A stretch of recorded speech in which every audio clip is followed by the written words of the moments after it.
Boa noite. Graça e paz a todos. Que Jesus continue abençoando a nossa noite, falando conosco. De fato, Deus habita nos louvores, né? Que noite maravilhosa, que início de culto maravilhoso. Que a gente possa agradar o coração do nosso Deus, nos dando a Ele nessa noite, de fato, como sacrifício vivo, santo e agradável a Ele. Eu gostaria de compartilhar com os irmãos uma palavra muito conhecida. Eu acho que mesmo quem não é crente, quem não é convertido, vai saber pronunciar de cor esse versículo. João, capítulo 3, versículo 16. Que todos sabemos de cor, né? Eu gostaria que toda a igreja, a uma só voz, nós proclamássemos essa verdade juntos nessa noite. No 3, vamos lá? 1, 2, 3. Porque Deus amou ao mundo de tal maneira que deu seu Filho unigênito para que todo o que nele crê não pereça, mas tenha a vida eterna. Glória a Deus. Que verdade maravilhosa. Já tem um tempo que eu tenho a notícia que iria ser o responsável pela mensagem dessa noite e venho pensando, pedindo a Deus uma palavra e não consegui pensar em nada melhor do que boas notícias, né? A gente estava até comentando agora, antes do culto começar, o cenário não é muito favorável, humanamente falando. E aí a gente é falho, a gente é humano, e pode começar a olhar para o lado e duvidar de algumas coisas, não é? Mas eu gostaria de falar a respeito de boas notícias nessa noite. E como é bom, não é? Receber uma boa notícia. Que coisa maravilhosa é receber uma boa nova. Uma boa notícia talvez seja que os seus exames médicos deu tudo certo. Está tudo ok. Triglicerídeo, colesterol e esse tanto de trem que tem um monte de nome aí que eu nem sei pronunciar, né? Você vai lá e faz um check-up e está tudo em dia. Não precisa fazer academia, pastor. Está tudo funcionando bem. Uma boa notícia, um casamento de um filho, uma família que cresce, porque chega uma nora ou chega um genro.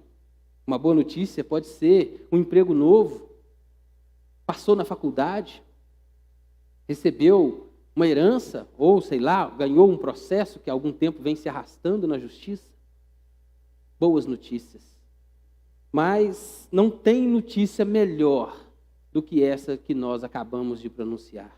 De qualquer notícia que você possa receber nesse ano, ou daqui 30 anos, ou enquanto você viver, não tem nenhuma notícia melhor do que essa que você mesmo proclamou. A maior de todas as boas notícias é que Deus te ama. Essa é a grande boa notícia, essa é a boa nova, essa é o Evangelho. Esse é o Evangelho. Essa grande notícia de que Deus amou o mundo de uma maneira tão incompreensível que o autor não teve palavras para descrever. Ele colocou aqui que Deus amou de tal maneira. E eu queria pensar com os irmãos um pouco nessa boa notícia. Falar um pouco a respeito dessa boa notícia. Tem pelo menos 4 verdades que eu gostaria de ver com os irmãos nesse único versículo que a gente leu. Gostaria de compartilhar com os irmãos, da gente prestar atenção, porque muitas vezes a gente se acostuma, a gente vai lendo os textos bíblicos, conhece os textos bíblicos. Um costume muito comum que a gente tem é de usar esse texto, pode dar uma baixada aqui, ó, para evangelizar.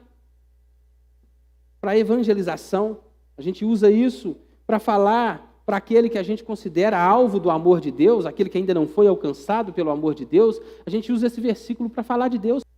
Alguém disse que esse Deus que é amor, quando criou todas as coisas, quando a criação foi feita, quando Deus falou e haja luz, aquilo foi o transbordar desse amor de Deus. A própria criação é o transbordar, é esse amor, é esse Deus que é amor se colocando para fora. Você não está aqui nessa noite, você não é alvo do amor de Deus porque você existe. Muito pelo contrário, você existe porque Deus te amou. Esse amor não é algo que começou quando você nasceu, ou muitas vezes quando você foi concebido. Esse amor é eterno. Antes da fundação do mundo, Ele te amou.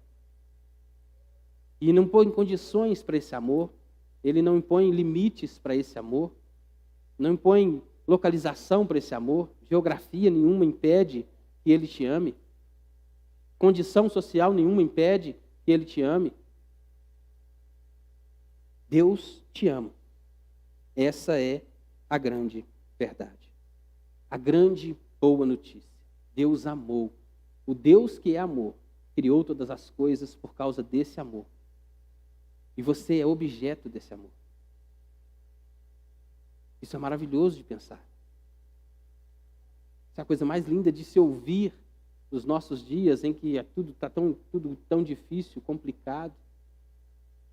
Mas aí talvez você está aqui nessa noite me ouvindo falar que Deus te ama.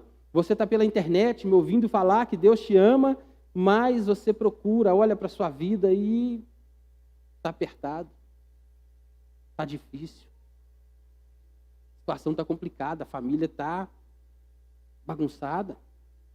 O casamento está a ponto de romper. A saúde não está legal. As finanças não estão equilibradas. E aí você se pergunta, mas para você é fácil falar? Você que está aí em cima, falando que Deus é amor? E a gente fala essas coisas, a gente pensa essas coisas, porque infelizmente a gente foi ensinado, fomos treinados de uma forma muito errada, e ainda existem isso, inclusive dentro de igreja evangélica, pessoas que pregam essas coisas. E se Deus te amasse, se você estivesse próximo de Deus, você não teria problemas. A sua vida seria um mar de rosas. Se você está passando problema, é porque você está longe de Deus, é porque Deus não te ama. E aí a gente começa a pensar ou querer medir o amor de Deus pelas nossas vidas, pelo que nos acontece, pelo que nos sobrevém. E a gente começa até mesmo duvidar desse amor. A gente não quer só medir o tamanho do amor de Deus. Se Deus me ama muito, eu vou sofrer pouco. Se Deus me ama pouco, eu vou sofrer muito. Muitas vezes a gente até pensa que Deus não nos ama. Há pessoas, talvez, que vai ouvir esse vídeo, vai ter acesso a isso pela internet, ou talvez está até aqui dentro mesmo, já viveu tanto, já passou tanta dificuldade na vida que não consegue enxergar o amor de Deus. Está lá nos seus 60 anos, 60 e poucos, 50 e poucos, e está sofrendo, e a vida inteira foi luta, a vida inteira foi dificuldade, a vida inteira foi sofrimento, e está cansado, e ouve mais uma vez alguém falar que Deus ama. E aí fala, não é possível. Talvez, para você que está aí, é fácil falar. Talvez tenha alguém que vai ter acesso a isso nessa noite, ou daqui a alguns dias, vai ver pela internet, nas nossas redes sociais, vai ouvir essa mensagem e vai pensar que eu não conheço a história dele, eu não conheço a vida dele, eu não sei quem ele é. Mas eu já afirmei aqui nessa noite, Deus te ama incondicionalmente. Independente de quem você é, do seu estado civil, do seu estado financeiro, não importa, Deus te ama. E a gente quer medir o amor de Deus por essas coisas. A verdade é que eu não vou poder aqui explicar a largura, o comprimento, a profundidade do amor de Deus. Não tenho capacidade para isso. O próprio autor do texto que a gente leu não conseguiu descrever esse amor. Ele falou que Deus amou de tal maneira. E para tentar, ou Deus querendo mostrar, querendo colocar fácil de uma maneira que eu e você compreendamos o que ele fez, o que o autor descreveu, Deus amou o mundo de tal maneira que ele deu. Ele deu o seu Filho. Ele nos deu Jesus Cristo. E a gente muitas vezes até fala que ele nos deu, quando pensamos em Cristo, que Cristo nos foi dado, a gente pensa na cruz até. Lembramos do Calvário, do sofrimento de Jesus, da cruz ali, mas a gente não consegue pensar. E por tanto tempo que passou já, que aconteceu esse fato, A gente não consegue mensurar o tamanho que foi isso.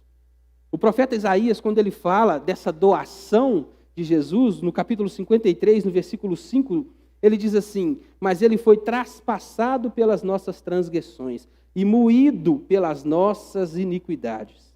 O castigo que nos traz a paz estava sobre ele, e pelas suas pisaduras fomos sarados. Não bastasse isso, não bastasse o profeta dizer que ele foi traspassado pela minha e pela sua transgressão, que ele foi moído. No versículo 10 do mesmo capítulo ele fala: todavia ao Senhor agradou moê-lo, fazendo-o enfermar. Quando der ele a sua alma como oferta pelo pecado, verá a sua posteridade e prolongará os seus dias, e a vontade do Senhor prosperará em suas mãos. Deus não só nos deu Jesus, permitiu que ele fosse moído, como se agradou disso. E foi moído mesmo. No Getsêmani, quando começou essa angústia, esse sofrimento, quando se apertou, quando se arrochou ali, quando estava mais próximo, ele orando ao Pai, pedindo: passa de mim esse cálice, se possível, ele suou lágrimas de sangue, suor, gotas de sangue. Foi preso naquela noite, foi açoitado naquela noite,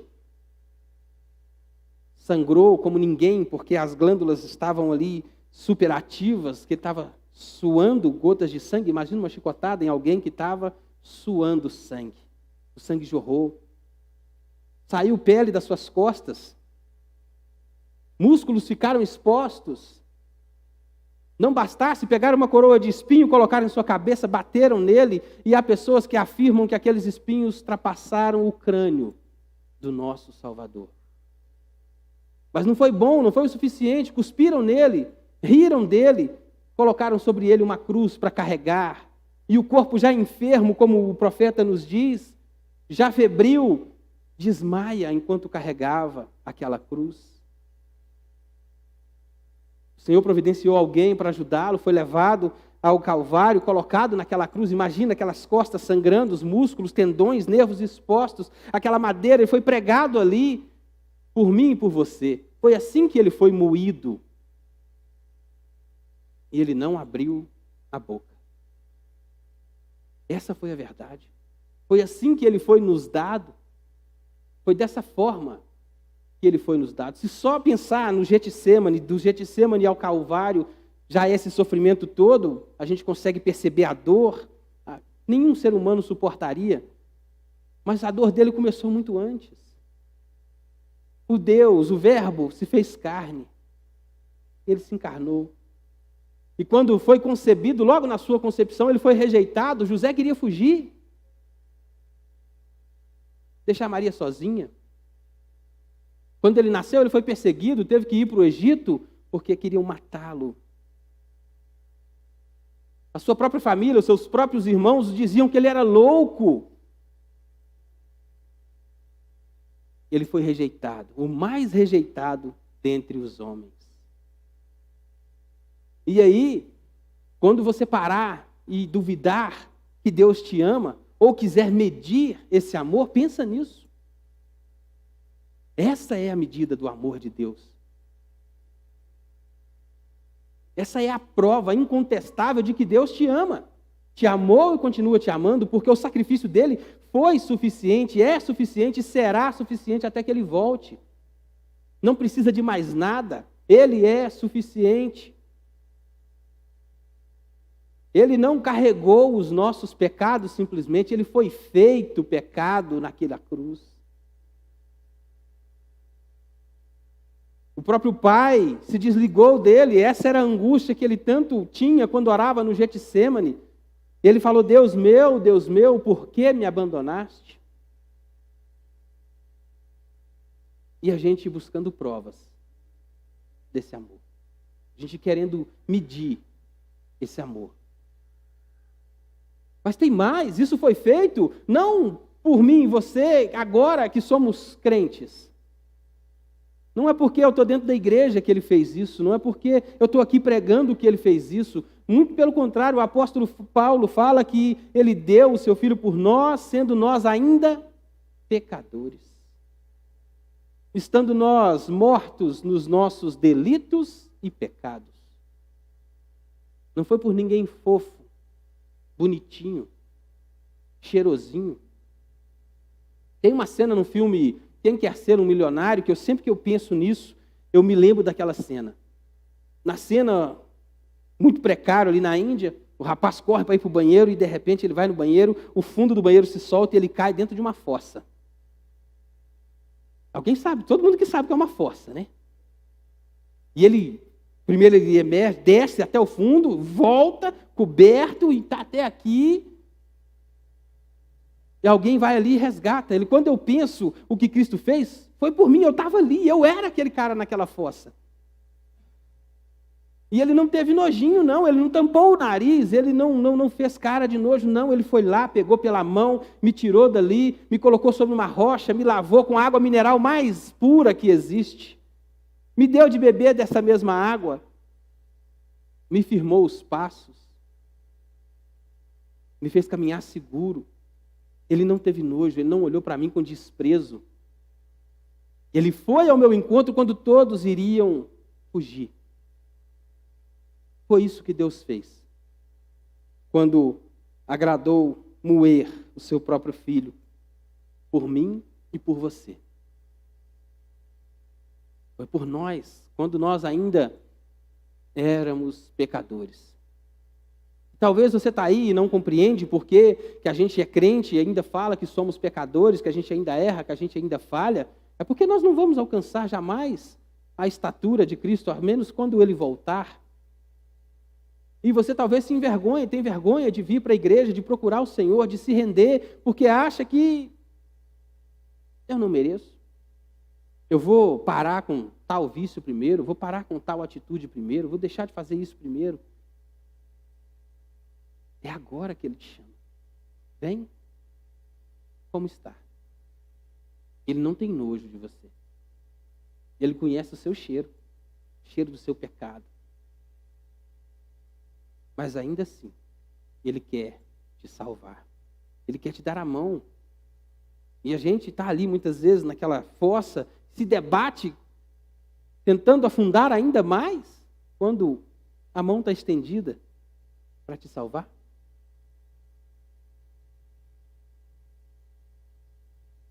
E a quarta coisa que esse versículo nos fala é da consequência desse amor. Deus amou o mundo de tal maneira que deu o seu Filho unigênito para que todo aquele que nele crê não pereça, mas tenha a vida eterna. E aqui a gente precisa tentar compreender o que quer dizer esse crer. Porque se você perguntar aí fora, qualquer um vai dizer que crê em Jesus. Qualquer um vai dizer, eu creio em Jesus, eu creio em Deus. Mas que crer é esse aqui? A Bíblia nos informa que até os demônios creem e tremem.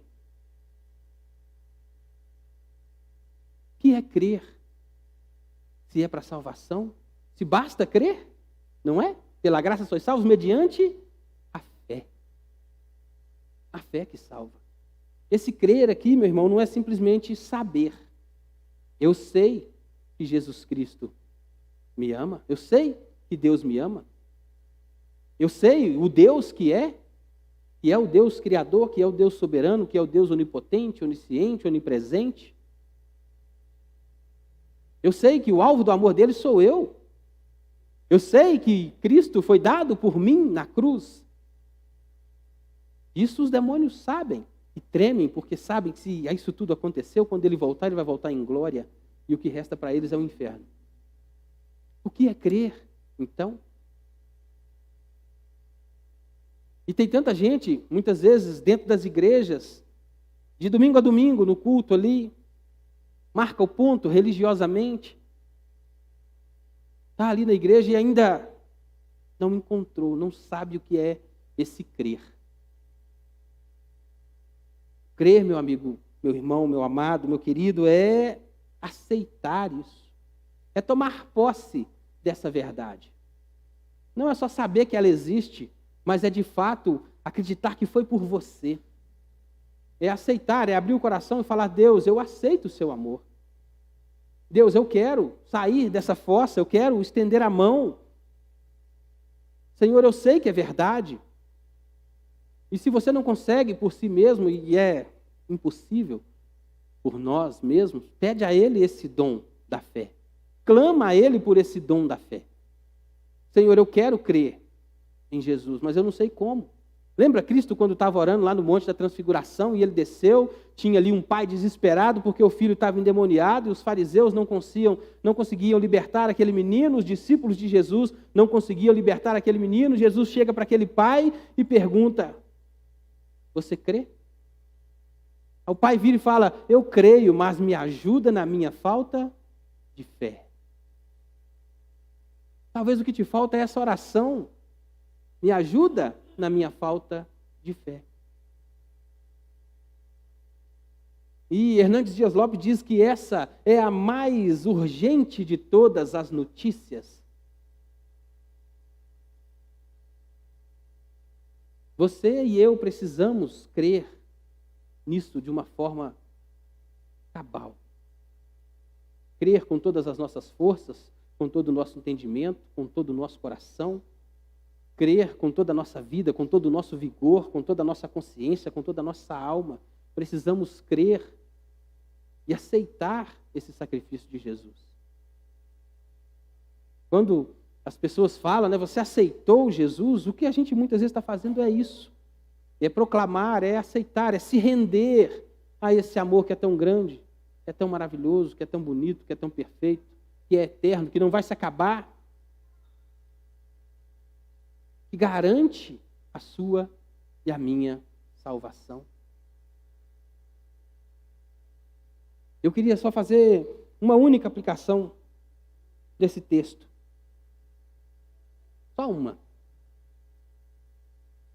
Como eu disse, muitas vezes a gente está na igreja, tem pessoas que estão aqui todos os dias e ainda não encontraram esse Deus, não cederam o coração para esse Deus. Talvez você que está ouvindo pela internet, vendo pela internet, vai ter acesso pela internet, já ouviu centenas de vezes o que eu estou te falando aqui. Talvez já ouviu em outra igreja, alguém já falou com você, um parente seu, alguém já te disse essas coisas, alguém já te falou tudo isso. Alguém já disse: crê em Jesus, Ele pode te salvar, Ele tem poder para te salvar, Ele tem poder para transformar a sua vida.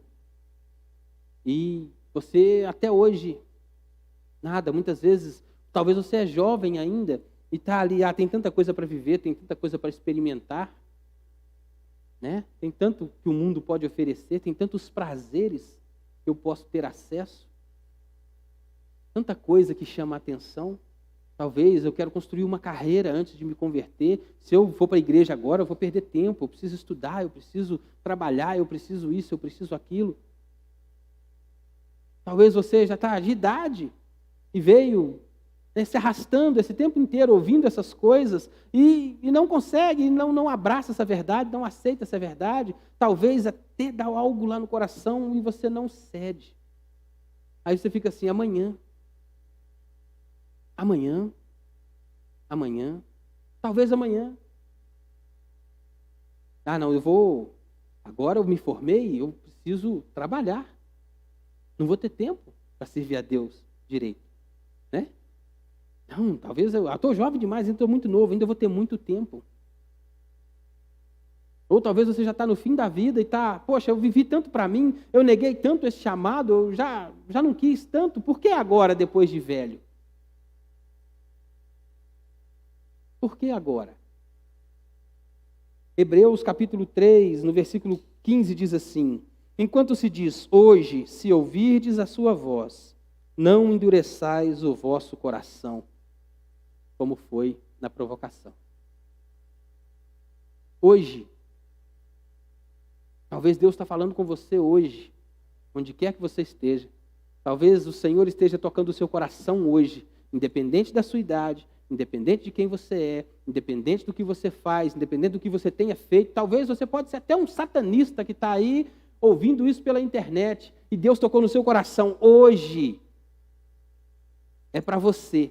Você é alvo do amor de Deus. Talvez você é uma prostituta, um mendigo, e acha que é o mais excluído dos homens e não tem espaço para você na igreja de Deus. Mas tem. Jesus Cristo, quando ele foi preparar a morada, ele disse: na casa de meu pai há muitas moradas. Há muitas moradas. Talvez hoje seja a oportunidade que você tem. Enquanto você acha que é jovem demais, que vai ter muito tempo, a gente não sabe o dia de amanhã. Me desculpa a expressão, eu não sei outra forma de falar isso, mas se você for num cemitério hoje, você vai ver crianças sepultadas. Jovens, adultos, velhos. Ninguém sabe o seu tempo, a sua hora, só Deus. E talvez você está perdendo a oportunidade, está negando essa oportunidade. Deus está te chamando já há alguns anos, alguns dias. Como foi comigo, né? Quantos convites eu recebi. E a gente vai endurecendo o coração, a gente vai endurecendo o coração para essa verdade, a gente vai, talvez por vergonha. Talvez você já até fez parte de uma igreja e se decepcionou com o seu pastor, com a sua liderança. Talvez você fez parte da vida nova e eu que estou pregando aqui fui a causa da sua decepção. E você então resolveu que não quer mais. Se foi esse o fato, eu te peço perdão em nome de Jesus. E te falo hoje, ouve a voz de Deus, volta para os caminhos do Senhor, porque amanhã pode não dar tempo mais. No próximo minuto pode não dar tempo mais.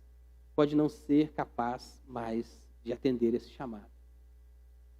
O tempo é hoje, o dia é agora, essa é a sua hora. E talvez você está aqui na igreja nessa noite, ou vai ouvir pela internet, como eu já disse mais uma vez, e tem vergonha de se expor diante dos irmãos. Daqui a pouco vai estar de novo ali o telefone do pastor.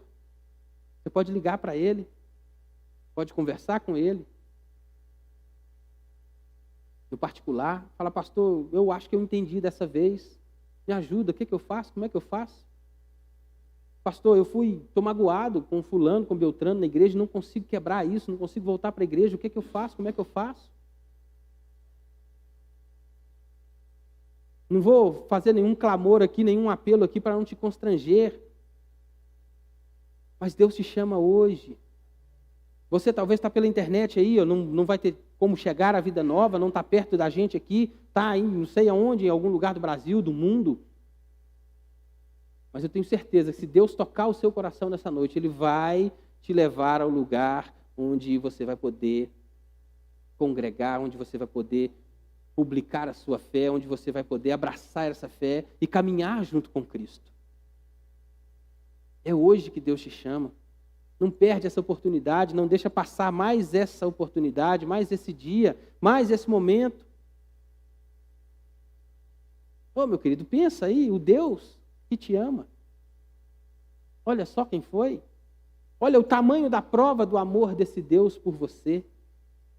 E olha a garantia que você tem nesse versículo. Se a gente fosse inteligente, talvez a gente pedia a Deus o dom da fé simplesmente porque garante a vida eterna. Não tem nada melhor do que pensar em viver eternamente num lugar maravilhoso, de tranquilidade, de paz, de harmonia, sem dor, sem choro, sem fome.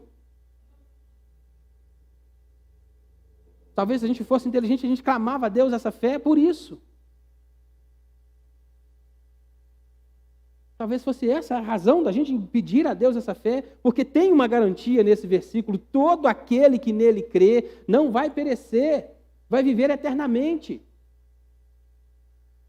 E a gente tem rejeitado o dom de Deus para nós, o dom supremo, a vida eterna. Por isso, meu irmão, se hoje você ouvir a voz desse Deus, não endureça o seu coração. Você tem uma oportunidade nessa noite. Você tem uma oportunidade que pode ser a última. Pode ser a última. Que o Senhor te abençoe. Eu, como disse para minha esposa, eu poderia ter falado tantos outros versículos, tantos outros assuntos no meio desse texto, mas o que Deus colocou no meu coração nessa noite é essa palavra. Esse Deus te ama incondicionalmente. Põe-se de pé, curva a sua cabeça. Vamos orar. Talvez você precise pedir a Deus esse dom da fé. Talvez você precisa clamar a Deus para que você alcance esse dom. Enquanto a gente ora, o Ministério de Louvor se reúne aqui mais uma vez. Ora, fala com Deus aí. Se você não precisa de ceder mais nada, se você já aceitou, se você sente no seu coração, se você tem a convicção dessa salvação que já tem Jesus no seu coração, simplesmente ore agradecendo, porque foi por você. Você tem um motivo hoje para agradecer mais uma vez. E talvez você começou o ano pensando muitas coisas. Vai ser difícil, vai ser problemático, vai ser complicado. A maior das boas notícias que você vai receber esse ano está nesse versículo. Amém? Senhor meu Deus, como é maravilhoso. Como é bom, ó Deus, saber dessa verdade. Como é bom, ó Deus, ter isso escrito, gravado, não só, ó Deus, nesse livro maravilhoso, ó Pai, mas no nosso coração. Deus, o Senhor escreveu esse versículo no coração de todo aquele que é salvo. Pai querido, eu sei, ó Deus, que tem pessoas que precisam nessa noite dessa palavra, e a minha oração é que o Teu Espírito Santo as encontre. Pai amado, onde quer que Ele esteja, fazendo o que quer que esteja fazendo, ó Pai, que o Teu Espírito Santo o quebrante, ó Deus. Que o Espírito Santo do Senhor, ó Deus, transforme esse coração de pedra num coração de carne. Que essa pessoa se renda aos Teus pés nessa noite. Que haja salvação, ó Pai, na Igreja Presbiteriana Vida Nova. Que haja salvação, ó Pai, no Barreiro. Que haja salvação em Belo Horizonte, em Minas Gerais. Que haja salvação no Brasil. Que haja salvação no mundo para a glória do Senhor, ó Pai. Que em nome de Jesus o Senhor venha nessa noite acrescentar à sua igreja aqueles que são Teus. Pela Tua palavra, Deus, não porque o Walter falou, ó Deus, mas porque a Sua palavra é viva, verdadeira e não volta vazia.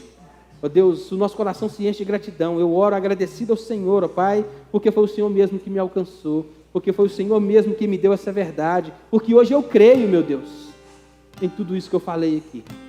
Meu Pai, em nome de Jesus, nós Te agradecemos, ó Pai, Te louvamos, e é para a glória dEle que a gente ora nessa noite. Amém.